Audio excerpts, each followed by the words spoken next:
Hi everyone, it's Julie from sproutsandstems.com here. Today's video is December's monthly plant update. It's a new little series that I started just last month as a way to update you on how various things are going without giving you my full-blown plant tour. A few things before we get started. I know my posting schedule has been weird and off the past few weeks. It's just a busy time of year for everyone. So sorry about that. I'll try to get back on track in the new year to weekend posting, which is what I typically do. And I also wanted to say thank you for 2,000 subscribers. That's really cool and exciting. And that was my goal that I wanted to hit before the new year. So thank you so much for helping me do that. So on that note, please subscribe to my channel if you're not already subscribed so you don't miss any planty content from me. And now I'll get into the plant updates for December. All right, so I figured we'd basically just do a big greenhouse cabinet update because that has been the most recent big change with my setup around here. So figured I'll just let you know how that's going. And if you haven't watched my greenhouse redo video, I will link it so you can watch it. Pretty much everything is happy, but first and foremost, I'll start off at the top with the failure. Yeah, these baby pitcher plants that I took from this bigger one, it has to be watered, so it's a little droopy. You can see there's still some in the back. Yeah, these did not make it. I haven't taken them out yet because I wanted to show you guys. They didn't make it. That's, it is what it is. Sometimes that happens. It was my first time actually propagating a pitcher plant, so I wasn't totally sure. And yeah, hopefully better luck next time. I still have some babies left on those. I didn't take all of them, so I'm just gonna leave them alone until they get, I would say, probably significantly bigger this time. So yeah, those didn't make it, but it happens. Then moving down, we have the other baby pitcher plants. These are the ones that I've just had for a while, and they're doing well. New pitchers, the older pitchers are getting bigger. Everyone's happy. Alocasias. This is a black velvet alocasia. Or these are black velvet alocasia that I wanted to continue to grow in water. So I'm thinking of trying out leca. I've never tried leca before, so maybe I'll put these in leca when they get a little bigger. Let me know if you've ever done that with alocasias. Moving down, purple peperomia, everything's fine. Oh, and I forgot I put these string of hearts cuttings also in here. Yeah, everything's good. There's a little bit of string of hearts. Is that? Yeah, string of hearts growth right there.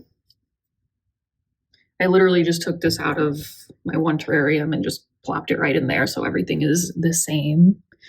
String of turtles also doing well, getting nice and long. I like that now that I have it hanging, I can actually see the length. Really pretty. Move out of the way. I'm sorry, you're so dry. Oh my gosh. Other string of hearts. Same thing, doing well.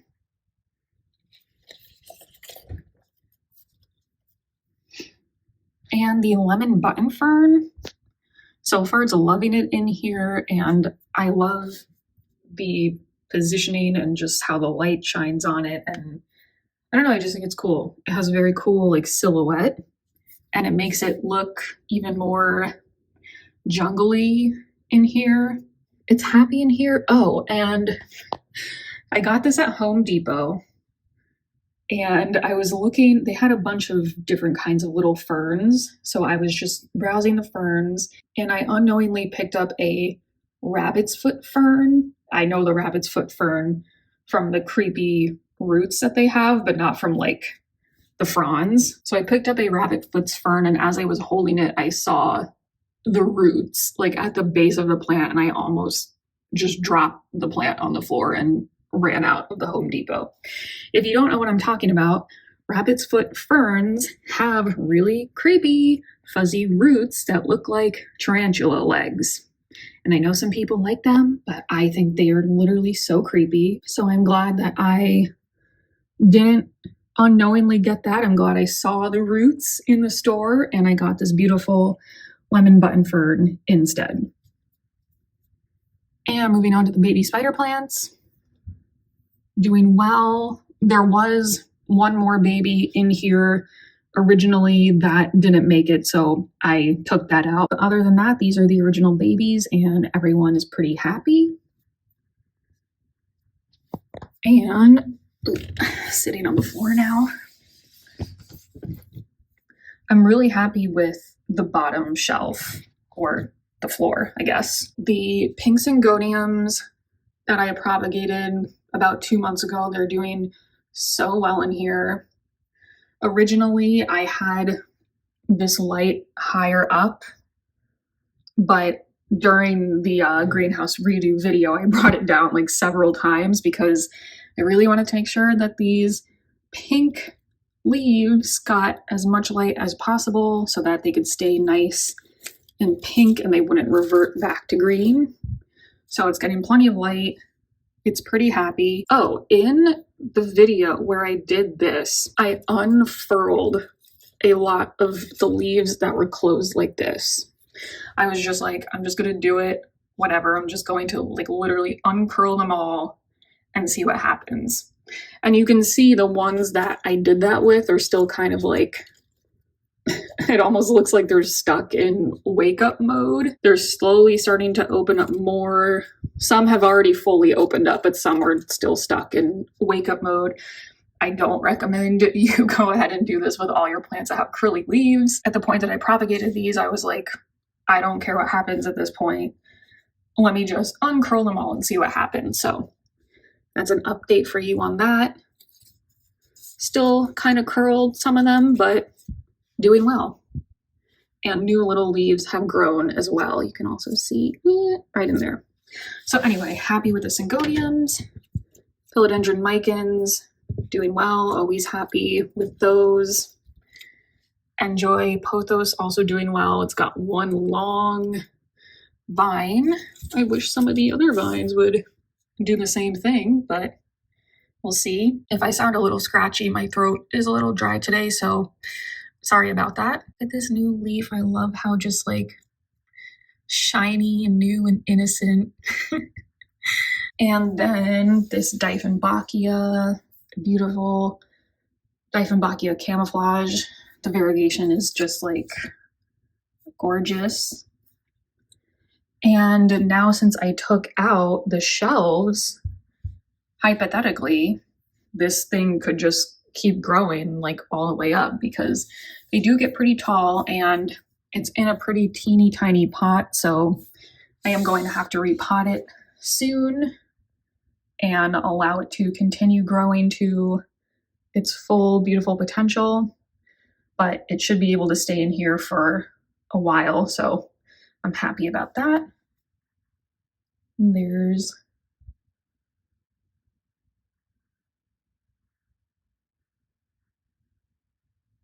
pretty, oh, and there's Mr. Monstera.